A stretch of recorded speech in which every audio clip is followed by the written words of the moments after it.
Halo, Nursery seru nih hari ini bicara tentang pohon pisang. Pohon pisang tuh kadang-kadang tampilannya nggak bagus karena coklat-coklatnya itu yang apa daun-daun keringnya ini yang suka orang malas memelihara pisang di halaman rumah. Tapi waktu kami datang pertama ke sini sudah ada pohon pisangnya.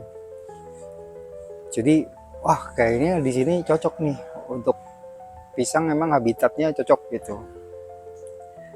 Semakin kesini ada orang punya tunas, oh mau dong dibagi gitu.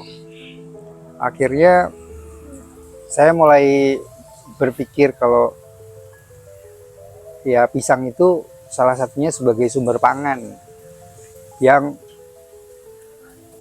secara alamiah dia tumbuh aja, nggak perlu dipupuk, nggak perlu diapa gitu.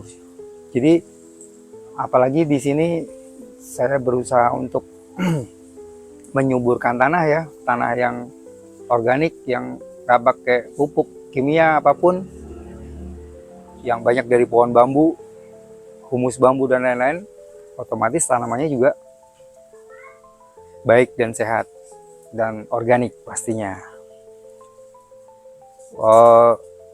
Selain itu juga pohon pisang tuh banyak yang kadang-kadang kita pakai waktu itu daunnya sebagai untuk bikin pepes tahu, untuk bikin nagasari, tapi jarang sih nagasari, yang paling sering pepes tahu. Di nursery seru ini ada beberapa pohon pisang, ada pisang kepok, kepok kuning, lalu ada pisang nangka, pisang Lampung, sama beberapa pisang hias. Pisang hias yang oranye itu pisang-pisangan itu, terus ada yang model betet, lalu ada pisang yang bunga yang ke atas gitu, bunga buahnya itu untuk indoor plant juga bagus karena dia ukurannya untuk ukuran pohon nggak sampai gede banget, segede semak lah, setangan orang dewasa begini. Terus manfaatnya ya otomatis banyak sih, namanya tanaman ya. Yang paling menyenangkan adalah ketika sudah panen. Ini kemarin panen pisang kepok. Ada berapa sisir ya? 10 apa 11 gitulah. Dari yang paling ujung gede sampai yang paling bawah yang kecil. Yang biasanya sih ya standar berbagi sama sebelah kanan, belakang, sama depan, tetangga. Kalau lagi ada teman atau saudara yang tiba-tiba mampir, ya dia ada kecipratan juga. Terus bahkan dulu tuh kan saya agen kecipir.com ya, marketplace pangan organik. Itu dulu member-member yang areanya di sekitar rumah saya, sekitar 10 km itu kan kita intens ya, tetap ada komunikasi. Kadang-kadang saya berbagi juga tuh sama mereka, entah satu sisir atau setengah sisir. Reaksinya macam-macam, ada yang wah terima kasih Pak, ada yang biasa aja, tapi ya buat saya sesuatu inilah, bisa bonus gitu. Kalau di keluarga saya sih paling suka pisang goreng tentunya. Yang paling sering juga setup. Setup itu pisang kita potong-potong bulat-bulat gitu, dicampur air mendidih sama gula Jawa, dicampur sama cinnamon, kayu manis. Udah deh sampai mendidih, didiemin, lalu dimasukin kulkas, dikasih es batu dikasih ke gelas bening Duralek itu, wah keren banget, bagus, makan seneng banget anak-anak itu.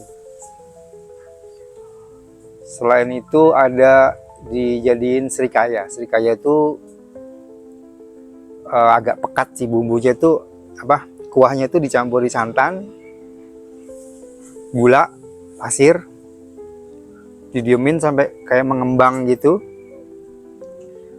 terus dimakannya pakai ketan. Dulu sih sebenarnya diajari sama ibu saya almarhum, yang terkenal itu serikaya pisang itu pisang raja, tapi ketika pisang kepok ternyata enak juga. Karena ternyata kan waktu kita searching juga, pisang kepok itu paling kaya dari sisi nutrisi ya, dibanding pisang-pisang lain, pisang Cavendish lah, pisang Ambon lah, apalagi pisang Lampung. Tapi kalau dilihat dari umurnya sendiri ternyata ya jauh.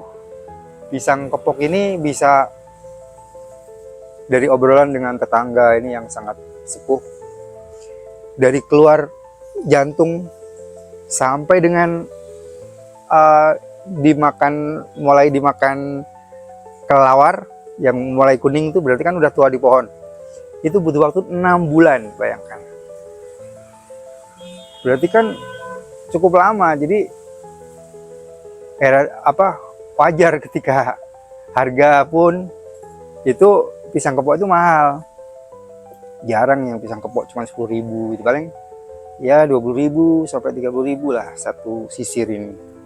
Sedangkan pisang Lampung yang sangat beda tadi, kecil-kecil terus bisa dimakan langsung, itu cuman dari muncul jantung pisang sampai ada kuning terus diserang sama kelelawar cuman butuh 40 hari. Makanya pisang Lampung pun ada yang bilang pisang 40 hari, ada sebutan itu, silahkan di googling, ada. Itu jadi nutrisinya pun juga sedikit, dan secara harga pun 5.000 juga dapat satu sisir biasanya kalau di pasar gitu.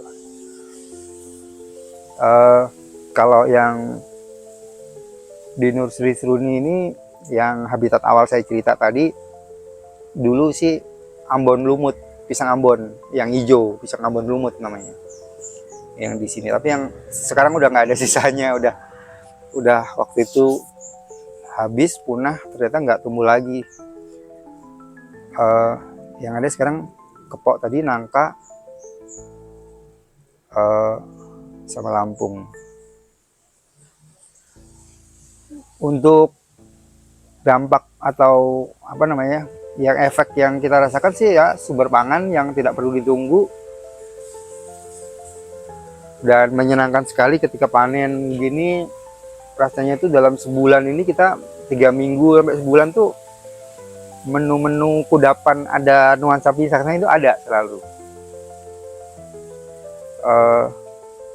Terus nggak susah sih menanam pisang, yang kadang-kadang cuma masalah ininya aja, apa yang baik itu satu besar satu anakan, itu yang terbaik. Dan posisinya kalau bisa yang di pinggir tembok atau di sudut, jadi ketika kita memotong atau memanen itu jatuhnya tuh nggak repot ke nimpa yang lain, tapi ke tengah gitu, bukan ke tetangga atau apa, dibantu sama apa namanya, tali. Biasanya nih teori itu dari dulu nonton apa namanya, program TV si Bolang itu, saya nonton di situ tuh belajar. Misalnya tingginya segini nih, kita setengahnya kan di sini, kita ambil sekitar 2/3 di atas. Nah, yang kita potong itu yang atas ini ditarik sama tali, terus kita potong prak. Jatuhnya itu si satu tandan itu pas tidak mengenai tanah, tapi pas menggantung gini. Wah, jadi asik banget tuh, sampai sekarang pun kita terapkan. Jadi pas motong seret nggak sampai jatuh ke tanah, jadi tetap mulus, hasilnya itu nggak berantakan, cacat atau apa, nggak, tetap mulus. Tinggal di situ dipotong pelan-pelan, dihabisin. Ada satu lagi sih mitos, waktu itu saya punya teteh ya dari Majalengka. Waktu kita motong pertama kali di sini, Pak, kok itu nggak dihabisin sampai bawah? Iya, nggak saya habisin, kan udah diambil. Dihabisin aja Pak, suka kalau diguna-gunain orang, kalau ada yang nakal gitu, ilmu hitam tuh bisa melalui pisang, katanya, batang pisangnya. Tapi sampai saya sekarang sih nggak tahu ya gimana percaya, tapi ya udah saya ikutin aja. Karena kan saya percaya juga emang ada yang nyata, ada yang gaib. Ya mungkin ada beberapa kepercayaan seperti itu. Ya saya pikir cukup sih untuk dipahami. Buat yang tertarik untuk dapat bibitnya, tunasnya, mari main ke Nulis Seru-Seru nih, ngobrol, bicara tentang manfaat pisang, kegunaan pisang, dan lain-lain. Dari saya itu cukup. Salam.